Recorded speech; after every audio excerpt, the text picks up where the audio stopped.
Hey everyone, hope you're having a great week. Welcome to the mini Saturday racing preview. In this video, I'm going to go through my first betting races on Saturday in Melbourne, where they're racing at Bendigo, and also in Sydney, where they're racing at Randwick for day 2 of the championships, which is a really awesome betting card. At Randwick tomorrow, you have 4 Group 1s from race 6 through to race 9. Plus, you have 3 Group 2s on the card and a couple of listed races early on. But I'm going to go through my first betting races at each of those tracks and break down why I'm backing that particular horse, so you can see the research process that goes into deciding, firstly, a race to bet into, but then most importantly, which horse to back in that race. And for me personally, for over the past 10 years, I only ever back one horse in a particular race, because I believe if there's 2, 3, 4 horses that you genuinely want to back, then there's no real edge in that race and it's better to stay out, as opposed to just trying to back one of them or trying to back most of them and cover multiple selections. For long-term profitability, that's not the way to do it.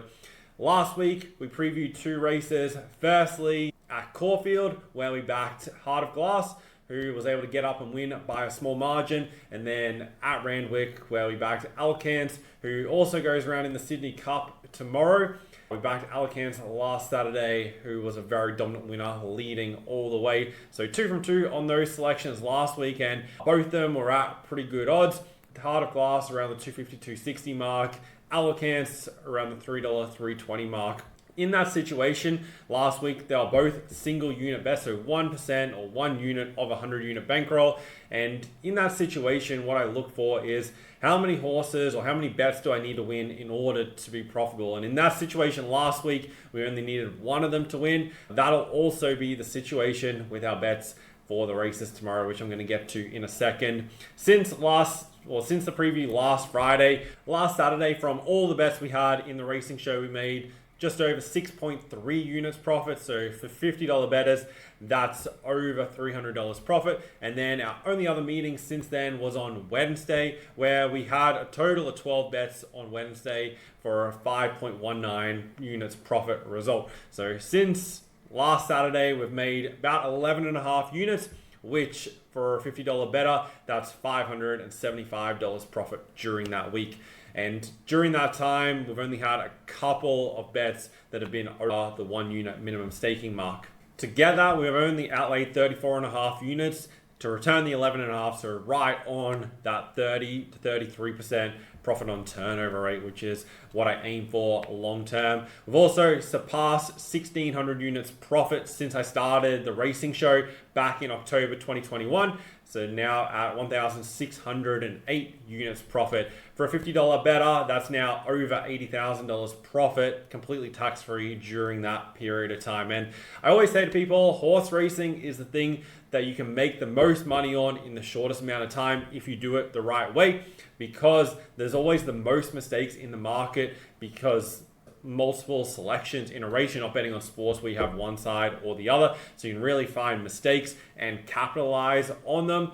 And then because there's such a wide variety of races, like on a Saturday there's around 50 metro races going on, you have so many options of races that you can choose to bet into. So tomorrow we have 22 bets across all the races, which are all in the racing show, which you can follow through the link in the description.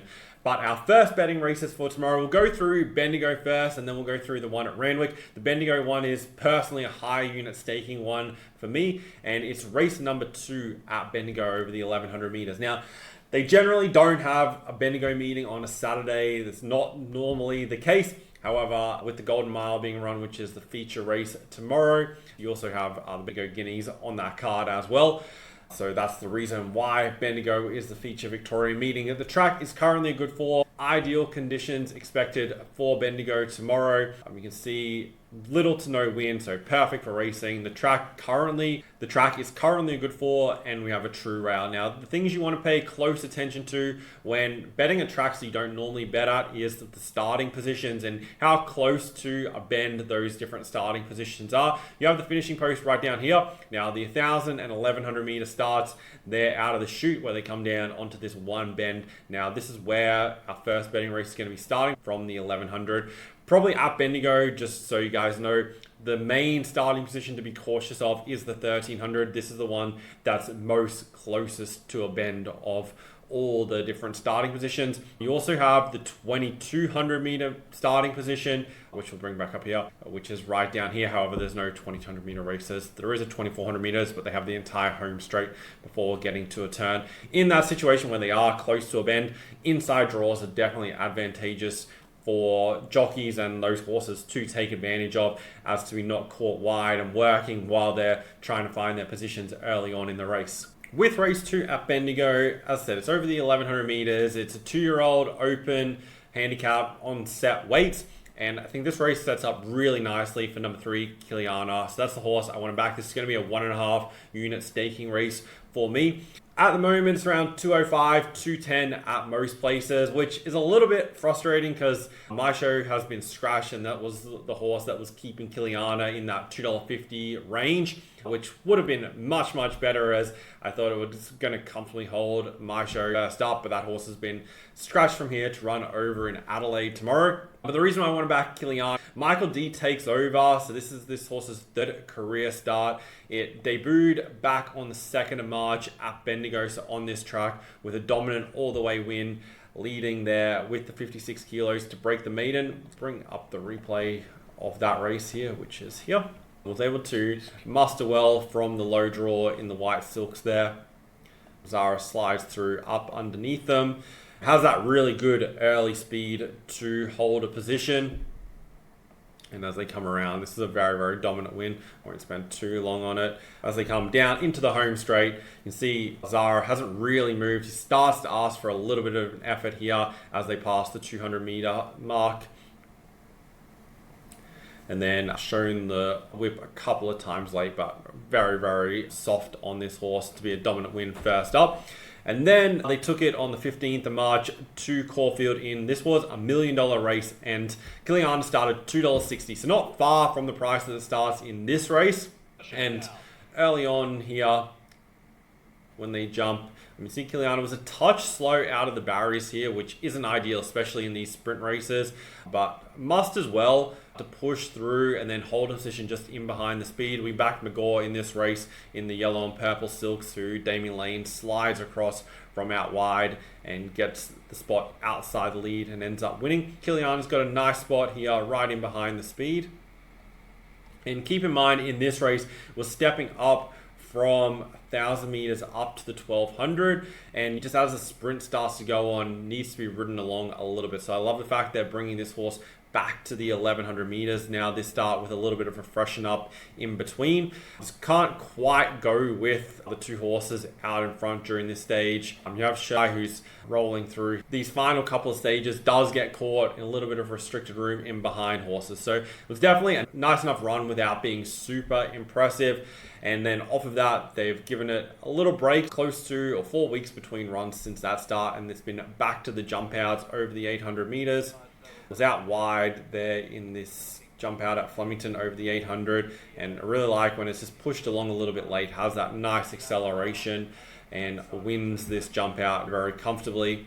And off of that, I think there's still that touch more upside to come. Runs in the exact same grade of race that it was in last start in that Caulfield race, but this is a much, much easier field, obviously with a quarter of the prize money compared to that race. Michael D on same weight, wide draw means he can just roll right across, and that should play out perfectly. You have Eternal Darkness, who has speed down low. Kiliana, like from this starting position, can just work across and get a nice angle into the bend, which we spoke about on this track map. As we'll slide across, come in on a nice angle, and then I think we'll kick clear and kick right away from them.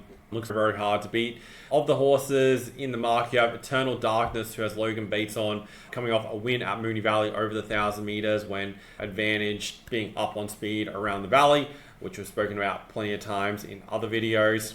Does get gate 1, so that's to its advantage and has that early speed, but Kiliana will be too good for it. There's a slight question mark on Scoozies, who's number 10, who's on debut here. It's had a trial and a jump out leading in both over the 800 meters.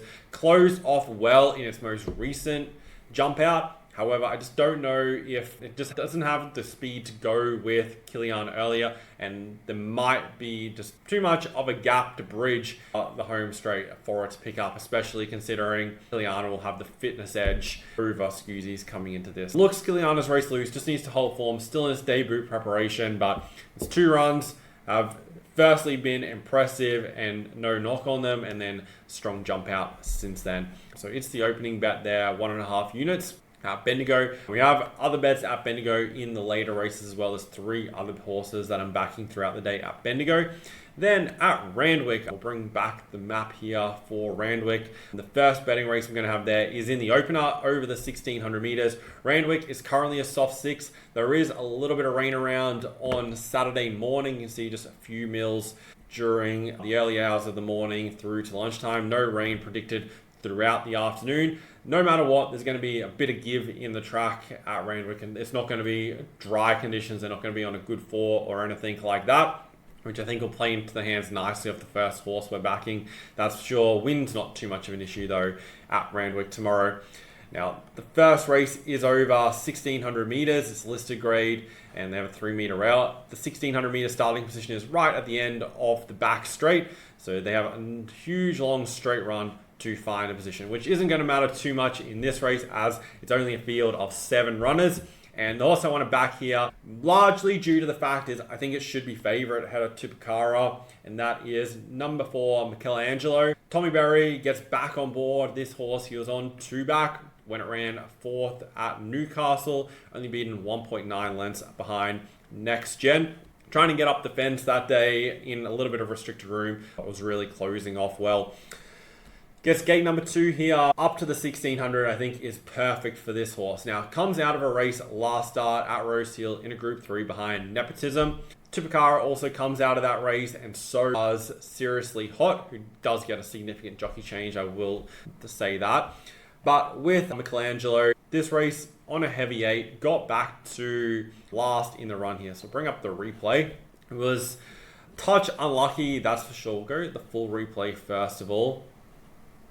We'll spot Michelangelo touch slow out of the gates in a field of 10 runners in this race. So 3 extra horses than it needs to face in the race tomorrow. So as he settles back last year in that final pair on the fence, the winner of the race, Nepotism, just in front of it in the green silks, who we did back to win this race and was a huge drifter. That was like, of recent times, one of the most craziest drifts for then a horse that wins so dominantly. Tupacara, keen during the run, midfield on the fence in the light blue and dark blue silks, who is currently favourite for the race tomorrow. This race here, they're running over the 1400 at Rosehill. Now, the key thing you want to know here is tomorrow they step up an additional 200 meters. Michelangelo gets a 1 kilo weight swing. The jockey change from Tim Clark is a good, really good front running jockey, but Tommy Berry is a better horse on a horse that settles back in the field. He's the preferential jockey in that situation. And also they go from Rosehill to Red. Now you can see Michelangelo in a bit of a bumping duel in restricted room during that stage. And then this final 100 meters is where it really takes ground off and closes that margin right there in between horses as well. Now you don't get to see it as well on that replay, but if we bring up the Stewart's footage, one thing I love looking at when horses are up in distance is how they travel through the post. If you watch this footage, you can see Tupacara there, the number 5, and then as they come around past the post, how quickly Michelangelo goes straight on past and going out wider around the bend. That suggests to me the step up to the 1600 is going to be much better suited for it as opposed to Tupacara. And also with the stable, I feel like they've really got Michelangelo peaking into this race as opposed to last start. They've gone the 1200, then the 13, then the 14, and now up to the 16. Also want to highlight this run at Canterbury. So we'll stop it here as they come around the bend. This was the debut run. The winner of this race, Karinska, 3 back on the fence. Namaste, who runs 2nd, is leading. And then I can't remember the name of this horse, but it runs a close-up 4. So these 3 horses all run in the top 4, who all have the fence in the run. Michelangelo back in the field here is the widest run around Canterbury, which is something you never really want to do. Gets push right out towards the middle of the track here, and still closes off really strongly here over the 1200 meters when not suited at all. You can see Karinska trying to push up along the inside and get off the back of the leader. Also, keep in mind that the leader is only run down in the last couple of strides, and Michelangelo is coming from near the back, but we'll just bring it back a tiny bit. This final 100 meters closes off really well in a race that was absolutely not run to suit and was also not in the right part of the track.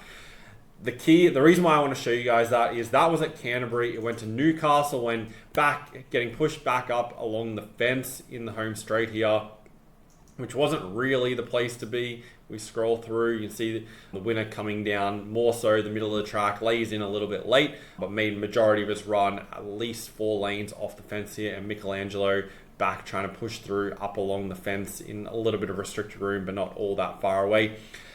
The reason I'm showing you guys these replays is Canterbury, a race that doesn't favor horses that run on and is a big disadvantage. Newcastle, yes, you can run on, but was in the wrong part of the track. And Rosehill, a track that favors more on-speed runners. Now it gets to Randwick, bigger track, more time to wind up, and the up and distance all looks to play out perfectly for us. I think it's going to be really hard to beat. Would be surprised if it doesn't come into favoritism ahead of Tupacara. The other horses I do want to mention, I think I'll turn the tables on that horse. Polish Playgirls coming off a run at Flemington where it had the box seat, was touch unlucky, beaten 0.711 behind Prestige Olay, who we back to win that race, who came on from the pair behind Polish Playgirl and picked up Amazake. Polish Playgirl was in a bit of a restricted room, got clear late along the fence, did have run of the race, like from the 1400 meter starting position at Flemington, your fence in run, especially box seat, is the A1 position. Majority of the race they're on a bend, and it's able to save a lot of ground compared to the winner of that race, who was in the running line. So there was definitely merit to the run, and prior to that ran at Rosehill when not really doing anything out the back and dropping out. It looks like the step up in distance is helping this horse and could be even further suited up to the 1600. So I'm slightly worried about it. I give that horse definitely a small chance of winning. And then you have Lady Pankhurst, who I think with Shin going on, I'm definitely wary of this horse, and I'm not completely ruling it out, but 1600 is a big question mark for this runner. Debuted over the 1200 on this track and beaten 4.3 lengths. They took it back to a Wild Maiden over 1,000 meters when running second as a $2.50 elect in that race. Now they go up to the 1600. So this horse is just gonna need to improve dramatically to be winning this race. So I think it's a touch short at the 550, but I am wary of it with Shin on. But for outside of that, there's not really any other major chances. Michelangelo at that price, definitely a bet for me. It'll be a 1 unit play. So those are the 2 bets that I'm going. My first 2 bets, Bet and Randwick. Tomorrow, we have, as I said, we have 22 bets, and it's one of our biggest staking days in recent times, just with the class of races going around with lots of group races, lots of group ones. And if you've watched any of my videos previously, you know whenever there's bigger prize money, higher standard of races, look to take advantage of that. Or if it's good conditions, like through the summer, we have really good results because they're running in, for the most part, ideal conditions a lot of the time. So a really exciting day coming up tomorrow. If you want to follow along with the racing selections and check it out, I'll put the link in the description. Over the past few months so far this season, we're up to 150 units profit. If you're a $50 bettor, that is $7,500 profit so far, just to kick off the year during these first 3 months. Obviously, you can follow with high unit sizes. With the racing show, one thing that's really important to understand is there's 2 ways to follow it. You can follow it with the betting promotion, so where you can get bonuses back for second and third. If you follow with promotions, you can pretty much bet up to $200 unit size if you have access to all the different betting accounts. And when I say that, I'm talking the major betting accounts, your TAB, Sportsbet, Neds, Ladbrokes, Tab Touch. Those kind of the bigger operators in the space. And if you have access to those, then you can follow with up to a $200 unit size fairly comfortably for most races. Then the cool thing is you can also follow without promotions as well, where you can virtually bet any unit size that you want to. And obviously you want to I post all the bets with the recommended staking. You want to stick to that unit size and make sure you have the bankrolls to maintain it. It's not just bet whatever you want and hope that one day is going to be a hugely profitable day and we make 20, 30 units on that one day. But without promotions, you can virtually bet up to any unit size you want. And even without promotions, you can actually make more. Even though you're going at a lower profit on turnover percentage, you can actually make more because you're betting a higher unit size. So that's the evolution of what happens. And the best part about it is what I show you how to do in the racing show is you're building up these profits consistently. You're not having blowout days where you lose a lot of units on a single day. It's like consistently profiting. And so far this year, we're at 150 units profit. If you start with a 100 unit bankroll, follow for a few months, and you make 100 or 150 units like we did in the first 3 months of this year, you now have 150 units profit, which you've now made, and you can now take out your initial 100 unit investment for your bankroll that you've been using to bet with in the beginning, and you have 150 units of profit that is technically the betting company's money that you've made off them. It's not money that you've taken out and put in as an investment that you're now betting with.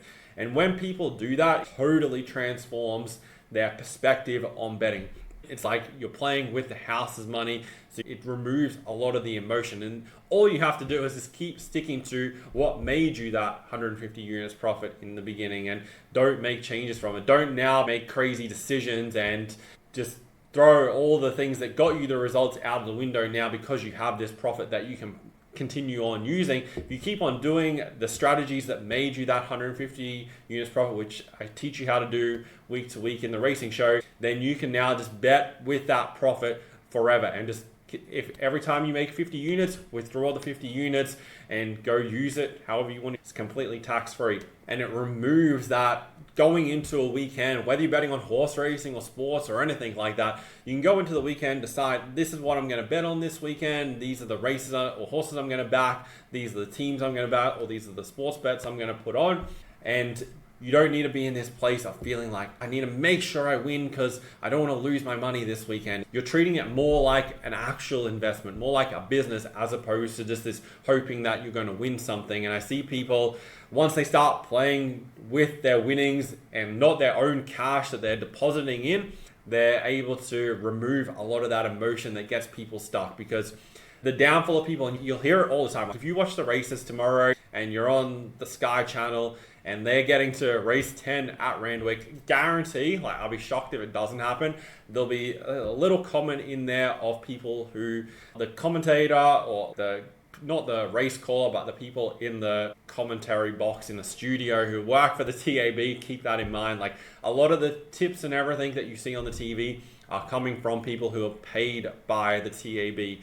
And that's the people that pay their wages, the people that you're betting with. So they obviously want to give you some winners so then you'll follow them, but they're not incentivized to make you profitable every single week. But regardless of that, going into race 10 tomorrow at Randwick, there'll be a comment from one of them which will say something along the lines of, for those of you looking to get out in the last race, or with basically implying that bet into this race to get back to even or get into profit for the day. And they'll give you some random roughie of this is a 15 to 1 shot or a 20 to 1 shot that has a small chance of winning. Now for me tomorrow, I'm not betting into race 10 at Randwick, and I already decided that when I choose all my bets today for tomorrow. But I know there's a lot of people out there who'll see and hear that comment, and subconsciously they'll hear it and be like, okay, yeah, I need a win today. And it brings back up that emotion of this day needs to win. I need to back something. And most of the time, that last race, you're not going to get the winner in, and then you'll start looking at what's still to come. Or we still have races at Ascot to go. We'll start looking at those, which the betting races at Ascot tomorrow, we have 4 betting races there, but also not in the last race. And then you'll start looking at, okay, what are the later meetings that are still to come? Is there a Toowoomba meeting coming up tomorrow that's on late? There is a Toowoomba meeting, but it's not a late meeting, so there won't be any night races. And then people just go down the track. It's easy to see. There's a trot race coming up. They all start, the greyhounds start. And it's just this little cycle that perpetuates non-profitable betting. And I created investor.bet because I want to help people profit betting on sports and betting on racing. So that's why I post these videos to the channel, which I hope are really helpful for you guys who seriously, and the thing is, if you're watching this video, especially if you're still watching right now, like you're actually somebody who is committed to figuring out how to do this properly. Back 2012 for me, well, when I first started betting and taking it a bit more seriously, I made a decision where I'm tracking everything that I'm doing with betting, and if it's not making me money, then I'm not going to bet. I already like sports and I'd watch sports for fun. I didn't need to bet on the sports just so that I could watch the sports. But with the knowledge of the sports, I felt like I can make money from doing this. And I started betting. I wasn't really getting any results. I was having I'd get some wins, some losses, and it was just like this thing taking up time. And that was when I was like, I'm going to start tracking every bet that I'm putting on, track my results each week and see what my results actually are. Am I winning? Am I losing? And then I'll make adjustments going forward. And that's something like you guys can implement straight away, is just from this point forward, start tracking all the bets you're putting on. Keep yourself each week, go through and document, okay, this is my profit or loss this week, and then do the same thing next week. Then you can also take it a step further and track the individual bets and write down why you put that bet on. So then you can review and start to see the patterns of the bets that win and the bets that lose. And then you'll be able to make adjustments moving forward of what you can do to eliminate more of those losing bets and find more of those winning bets. In the racing show and in the sports memberships, I go through in videos similar to what you see here. In particular for the racing show, I'll obviously use as the example, but how I broke down the race 2 at Bendigo and race 1 at Randwick is exactly what I do for members in the racing show for every single bet that we're putting on. So when they're following along with the selections, they know why they're putting that bet on, and they're also learning of how I chose that selection. So when they're looking at races, maybe at the moment, but especially in the future, you're building up skills for next month, next year, in 5 years time, you'll probably still be betting on the horse racing in 5 years or 10 years or maybe even further ahead. And right now, if you're building up those skills of how you can analyze a race, how you can choose which horse to back, or also how to not bet into a race. When we look at the card of Randwick tomorrow, we're not going to bet into every race. Even though there's lots of really good quality races on, there's multiple races throughout the day there that I'm not going to bet into because I don't feel like there's an edge, or there's not a horse that I want to back, or there's multiple horses I think are genuine chances of winning a race, so I'm going to stay out of it. And if you can start applying these rules, it'll really help you start getting results. So thanks guys for watching. Hopefully this video gave you some insights into those races tomorrow. Hopefully they can both get over the line, same as last week. If not, at least one of them wins, so then we show a profit on those two. But remember, it's about all the races throughout the day, throughout the week, throughout the month that produces the results. Every bet that I ever put on with the racing show is all on the website. I'll put the link to the results tab for racing, so you can go through and see. There's to get the 1,608 units profit over the past 3 and a bit years, there's been over 5,500 bets during that period. And whilst that sounds like a lot, it only breaks down to just over 30 bets per week on average. So it's not really that many per week, it's just over a longer period of time. But every single one of those bets is documented, so you can go through and look at it and see the progression of, if you are following along, how your profits will grow, how your bankroll will grow, and how then you can start withdrawing profits from your betting accounts as opposed to just depositing them and hoping that this weekend's going to be different. Thanks guys for watching. Good luck with all your bets this weekend, and I'll see you in the next video.